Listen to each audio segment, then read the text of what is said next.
আজকে এই যে রাস্তায় নর্দমা জ্যাম হওয়া, এটার কারণে মানুষ অনেকটা দায়ী।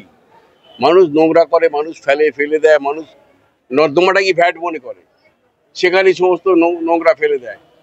এমন আমার হয়েছে, ঘটনা ঘটেছে। আমরা যখন পরিষ্কার করতে গিয়ে দেখেছি, মানে পরিষ্কার করতে যাওয়া হয়েছে, তখন দেখা গেছে যে তোষক ফেলে দেওয়া হয়েছে নর্দমার মধ্যে, তারপরে বস্তা ফেলে দেওয়া হয়েছে নর্দমার মধ্যে। অভিযোগ উঠছে আবর্জনা পরিষ্কার হচ্ছে, কিন্তু কন্টিনিউ বৃষ্টি হচ্ছে, তো বৃষ্টিটা কমপ্লিট হওয়ার পরে ডিসিল্টিং শুরু হবে। ডিসিল্টিং এর টেন্ডার হয়ে গেছে, ডিসিল্টিং শুরু হবে। ডিসিল্টিং হলে আমার মনে হয় মানে জল জমার সমস্যা এতটা থাকবে না। তবে কর্পোরেশনের কাজ করবে এবং তারা চেষ্টা করছে, তাদের চেষ্টার কোনো ত্রুটি নেই, ত্রুটি থাকবে না।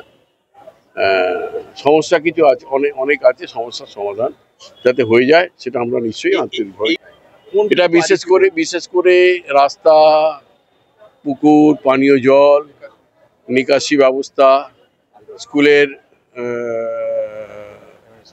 কালার করা, তারপরে লাইট ব্যবস্থা করা, এই সমস্ত আর কি নিত্য নৈমিত্তিক যে সমস্যাগুলো মানুষের যেগুলো প্রয়োজন হয়, সেগুলো যাতে ঠিকঠাক থাকে, তার জন্যই পাবলিক টয়লেট আছে।